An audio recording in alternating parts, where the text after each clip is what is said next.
First போகும்போது கதை கேட்டேன். எனக்கு ரொம்ப மீன் ரொம்ப கனெக்ட் ஆச்சு. இந்த ஜென்ரேஷன் அவங்களோட இது அந்த பசங்க படுற பாடு, நம்ம அந்த பொண்ணுங்க கோ த்ரூ தி எமோஷன்ஸ் வந்து ரொம்ப ரியலாக சொன்னாங்க. நானும் நிறைய போராடலாம் பார்த்துருக்கேன். இன்றைக்கி பசங்க இது எல்லாம் அதான் அவங்ககிட்ட சொன்னேன். ரொம்ப கனெக்ட் பண்ணிப்பாங்க, இது எனக்கு கனெக்ட் பண்ணிப்பாங்க, அதில் பெரிய நம்பிக்கை இருக்குது.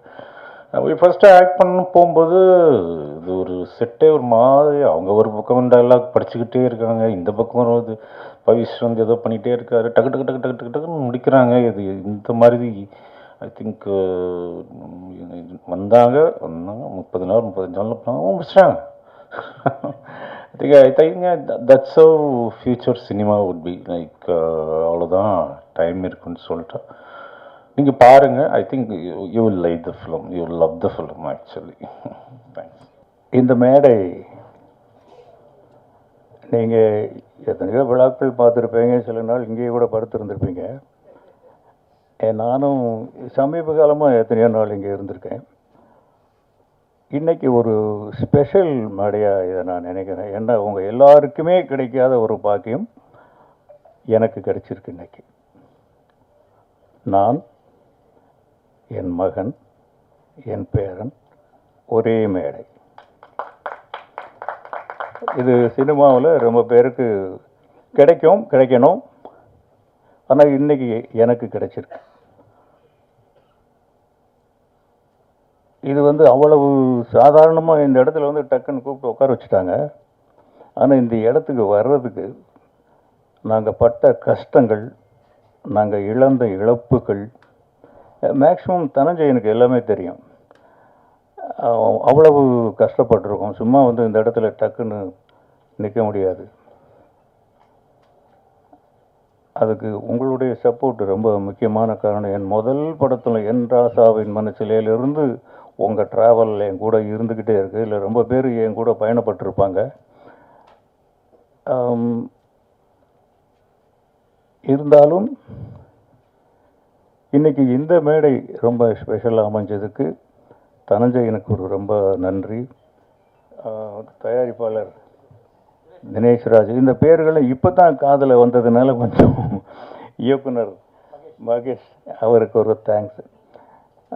இது எல்லாத்தையும் விட இதுக்கு ஒரு காரணமாக இருந்த பவிஷுக்கும் ஒரு தேங்க்ஸ் சொல்லித்தான் ஆகணும். இல்லாட்டி அவன் இல்லைன்னா நான் இங்கே ஏன் வரப்போகிறேன். வனிதாவுக்கு ரொம்ப தேங்க்ஸ். அவங்க வந்து பிரியாணி கொடுத்தாங்கன்னு சொன்னாங்க, நமக்கு இன்னும் வரல. இது அதுக்கு பதில் நீ எனக்கு ஆந்திராவில் ஊறுகாய் கொடுத்திய நேற்று.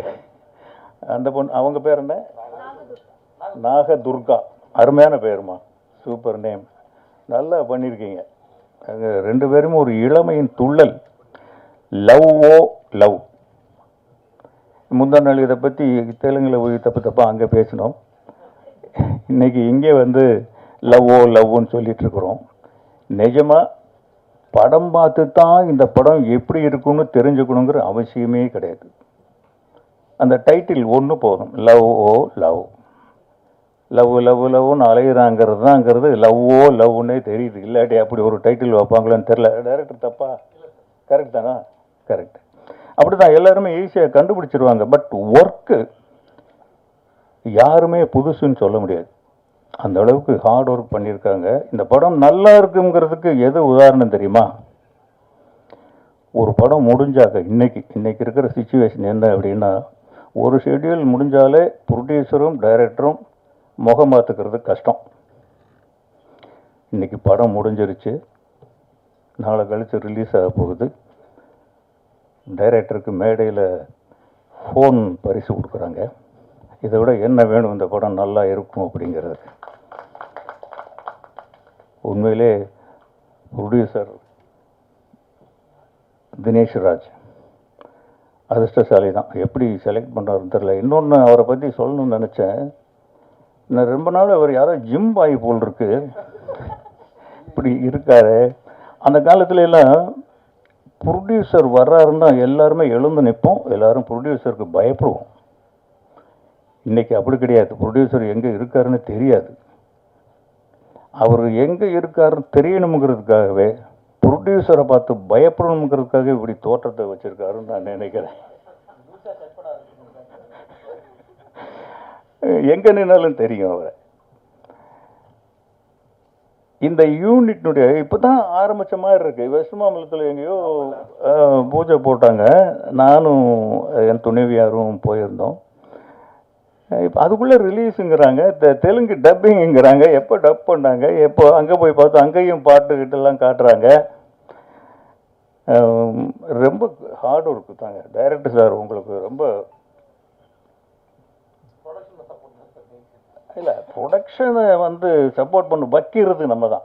Director can do any thing. உங்கள் டீம், டைரக்டர் டீம். சரி, அப்போ ப்ரொடக்ஷன் டீம் சப்போர்ட் பண்ணலையா? ப்ரொடக்ஷன் டீம்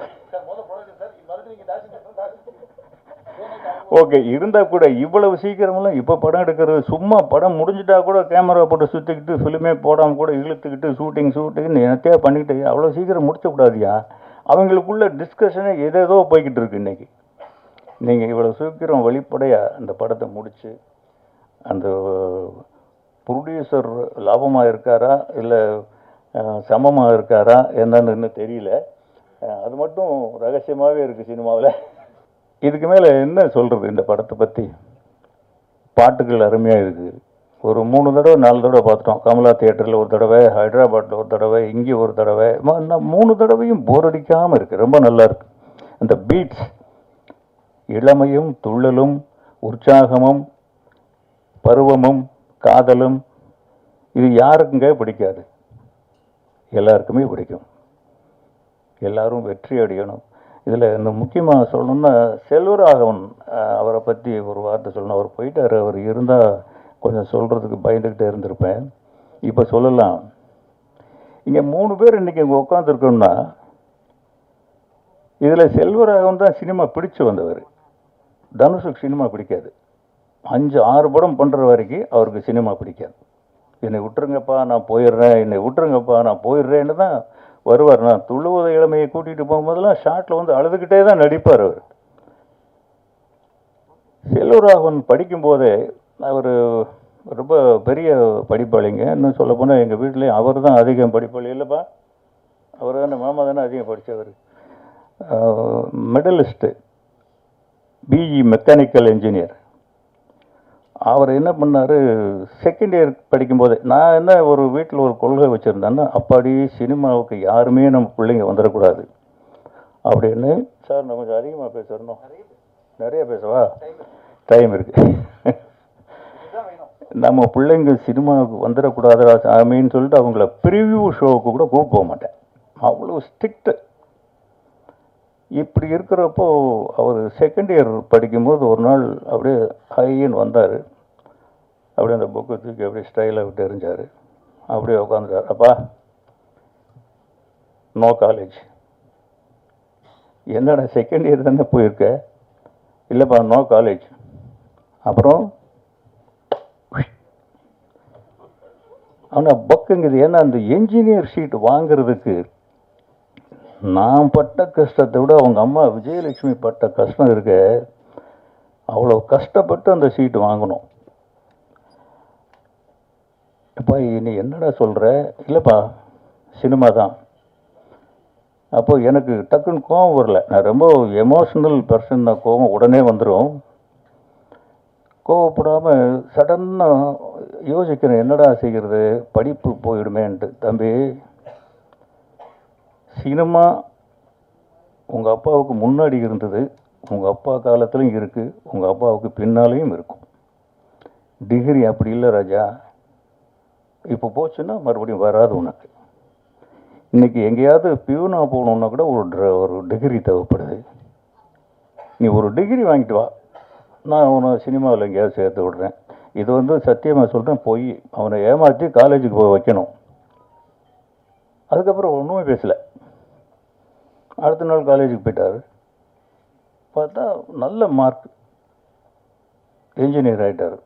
ஓ, நான் என்ன பண்ணேன், இதுக்கு இடையில் ஒரு அமெரிக்காவுக்கு அனுப்பிடலாம் அப்படின்ட்டு ஐடியாலாம் பண்ணி வச்சுட்டேன். அப்போ நான் சொன்னேன், இப்போ இந்த மாதிரி சிகாகோவில் ஏதோ ஒரு இது ஃபிலிம் கோர்ஸோடு சேர்ந்து அப்படி சொன்னால் தான் அமெரிக்காவுக்கு போனான்னு சொல்லிவிட்டு ஏதோ ஒரு ஏற்பாடு பண்ணி வச்சுருந்தேன். அவர் என்னை நாடு கடத்தணுன்னு பிளான் பண்ணுறீங்களா? நீங்கள் சொன்னதை நான் செஞ்சுட்டேன். நான் சொன்னதை நீங்கள் செய்யுங்க, சினிமா தான்.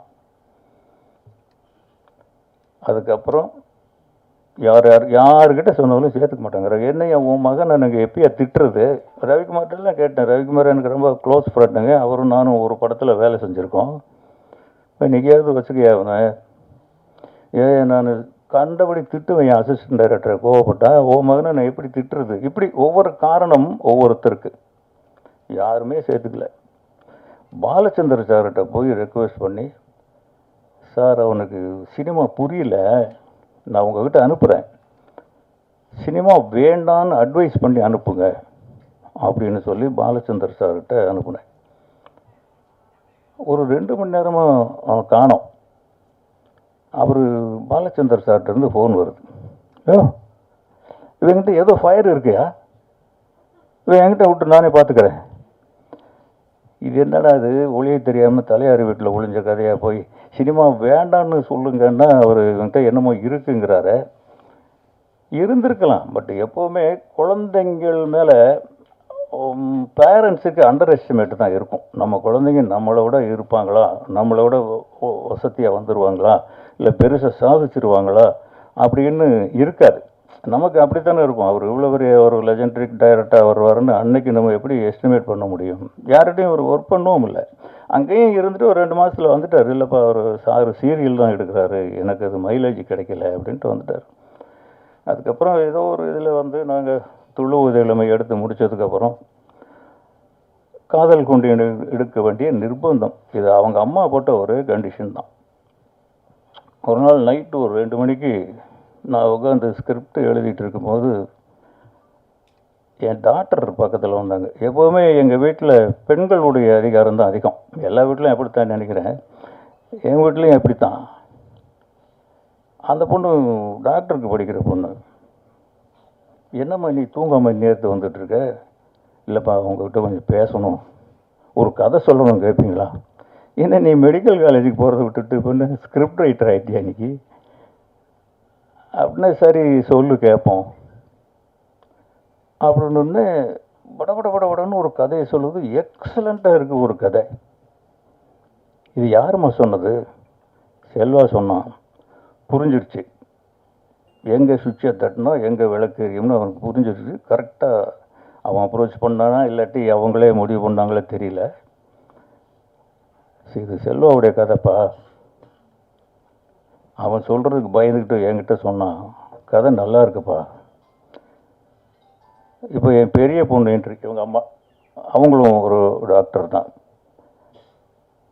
2 பேரும் வந்து இன்னும் கொஞ்சம் பயம் அதிகமாகிடுச்சு, ஏதோ வற்புறுத்தல் நடக்க போகுது அப்படின்ட்டு. இதை என்ன பண்ணணும்? இந்த கதையை படம் எடுக்கணும். யார்? நீங்கள் தான். யார் நடிக்கிறது? தனுஷ் தான். டைரக்ட் பண்ணுறது செல்வா தான். இது உள்ள இந்த 3வது லேடி என்ட்ரி விஜயலட்சுமி, அவங்க வரும்போது தான் என் பலமெல்லாம் போயிடுச்சு. இனி அங்கே அவங்க சொல்கிறது மட்டும்தான் நடக்கும், நம்ம சொல்கிறது நடக்காது. அவங்க தான் கேட்டாங்க, என்னங்க அவன் யார்கிட்டையும் ஒர்க் பண்ணலையாம்மா, இந்த படம் எடுக்கிறதுக்கு ஒரு 4-4.5 கோடி ரூபா செலவாகும் அன்னைக்கே. அது இன்னும் கொஞ்சம் அதிகமாக தான் ஆயிருக்கும், படம் பார்த்தீங்கன்னா தெரியும் அப்படின்னு. இப்போ எவ்வளோ கடன் இருக்குது அப்படின்னு கேட்டாங்க விஜயலட்சுமி. நான் சொன்னேன், என்ன ஒரு 2-2.5 கோடி ரூபா இருக்கும், இந்த படம் எடுக்க எவ்வளோ செலவாகும்? ஒரு 4-4.5. கடன் வாங்குங்க. பொண்டாட்டி சொல்கிற அட்வைஸ் இப்படி எங்கேயாவது சொல்லுவாங்களா யாராவது? கடன் வாங்குங்க அப்படின்னு. யாருக்கோ கடன் வாங்குவீங்க, பெத்த மகனுக்காக வாங்க மாட்டிங்களா? அப்படி கடன் வாங்கி வந்தவர் தான் செல்வராகவன். இப்படி இன்னைக்கு வந்து ஒரே மேடையில் உட்கார்ற அளவுக்கு இவரும் அப்படி தான் வந்தார். இவர் வந்து ஒரு நாள் வந்து, தாத்தா நான் விஸ்காம் படிக்க போகிறேன் அப்படின்னா. விஸ்காமில் என்ன பண்ண போகிற அப்படின்னா, டைரக்ஷன் கோர்ஸ்னா. இதுக்கு எதுக்குடா நீ விஸ்காம் போகிற? நம்ம வீட்டிலே 3 விஸ்காம் இருக்க. யார்கிட்டையாவது சேர்ந்து கொண்டு தனுஷ்கிட்ட சொல்லி அசிஸ்டன்ட் டைரக்டராக தான் வந்தார் அவர். என்ன படம்ப்பா? திருச்சி டம்பல் இல்லைடா, அங்கே அடுத்த படம் அருண் மாதேஸ்வரன் பண்ணது என்னது? கேப்டன் இந்த படங்கள்ல எல்லாம் அசிஸ்டன்ட் டைரக்டர் ரொம்ப அப்போவே தனுஷ் சொல்லுவார், அப்பா பிரமாதமாக ஒர்க் பண்ணுறான்ப்பா, நல்லா வந்துடுவான் போல இருக்கு, நல்ல பையன்தான், நல்லா வந்துடுவான் போல் இருக்குன்ட்டு. அப்புறம் திடீர்னு என்ன நினச்சவரை தெரியல, நிலவுக்கு என் மேல் என்னடி கோபம் அப்படின்னு அவர் கொண்டு வந்து நடிக்க வச்சு இன்னைக்கு இங்கே கொண்டு வந்து உட்கார வச்சிருக்காரு. உண்மையிலே தனுஷோடைய மோல்டு தான் அவர். ஒரு பையன் நல்ல வீட்டில் செல்லமான பையன். உண்மையிலேயே எங்கள் வீட்டில் 2 பசங்க ரொம்ப கொடுத்து வச்சவனுங்க. செல்வராகவன் முதல் பையன், அவங்க அம்மாவுக்கு உயிர், மற்றவங்களும் அதுக்கப்புறம் தான். இவங்க அம்மா முதல் பெண் குழந்தை எங்கள் வீட்டில், அவங்களும் செல்லந்தான். அவங்க அம்மா மட்டும்தான் என்னை வாடா போடான்னு சொல்கிறவங்க. இவர் முதல் பேர குழந்தை. அவர் டிபியில் ஒரு ஃபோட்டோ வச்சுருக்காரு பாருங்க, இத்தினோண்டு குழந்தைய தனுஷ் கையில் வச்சுட்டு அப்படி சாஞ்சிட்டு இருப்பார் அவங்க அம்மா தோளில். அந்த கை குழந்தை தான் அவர். கரெக்டு தானேப்பா? அதை மறக்காமல் வச்சுருக்காரு. தேங்க்ஸ்ப்பா. இது என்ன, அந்த ஃபோட்டோவே இங்கே இருக்கு போல இருக்கு. இதை இப்படி காமிச்சா என்ன தெரியும்? இதை மறக்காமல் வச்சுருக்காரு. இந்த குழந்தை தான் இங்கே ஒரு இந்த துண்டில் போட்டு, இதில் அப்போலோ ஹாஸ்பிட்டலில் எங்கேயோ நினைக்கிறேன், விஜய் ஹாஸ்பிட்டலு, அங்கே வந்து அந்த துண்டில் இருக்கிற குழந்தை அவர் நம்ப முடியுதா ஏதாவது? எனக்கு எப்படி இருக்குன்னு பாருங்க இந்த ஸ்டேஜ். என் நிலைமையில் நீங்களாம் இருந்தால் எப்படி இருக்கும்? நான் ஒரு தான் போராடி வந்தேன். போராட்டம்னா சாதாரண போராட்டம். எனக்குமே சினிமா பிடிக்காது. இந்த சினிமா தான் துரத்தி என்னை பிடிச்சி கொண்டு வந்து ஒரு இயக்குனராக உட்கார வச்சது. சினிமா தனக்கு வேண்டிய கலைஞர்களை தானே தேர்ந்தெடுத்து கொள்ளும் வல்லமை படைத்தது. நீ விலகி போனாலும் உன்னை விடாது, நீ விரும்பி போனாலும் உனக்கு கிடைக்காது. நம்மளோட கெட்டிக்காரன், நம்மளோட ஞானிகள் எத்தனையோ பாரதி ராஜாக்கள், பாக்யராஜாக்கள் இனி கோடம்பாக்கத்தில் சுற்றிக்கிட்டே தான் இருக்காங்க. இது அதிர்ஷ்டமா உழைப்பா தெரியாது. பட் என்னுடைய இந்த இடத்துல வந்து நிற்கிறது காரணம் என்னுடைய உழைப்பு, டிசிப்ளின். இன்னைக்கு வரைக்கும் நான் அதிலிருந்து மாறவே இல்லை. இந்த படத்தில் எல்லாருமே அப்படி தான் வேலை செஞ்சுருக்காங்க. ஒவ்வொருத்தர் உழைப்பும் நல்லா தெரியுது ஃப்ரேமில். எந்த ஃப்ரேம்லையுமே யாருமே கொஞ்சம் அப்படி இருந்த மாதிரி தெரியல. அவ்வளோ நல்லா இருக்குது படம், நல்லா இருக்குன்னு எல்லார் வாயிலிருந்து வருது. ஹைதராபாத்லேயும் சொல்கிறாங்க, கொஞ்சம் பார்த்துட்டு நல்லா வரணும். அதுக்கு நீங்களாம் ரொம்ப சப்போர்ட் பண்ணணும். உங்களுக்கு தான் மறுபடியும் தேங்க்ஸ் சொல்லணும். ரொம்ப தேங்க்ஸு, நன்றி.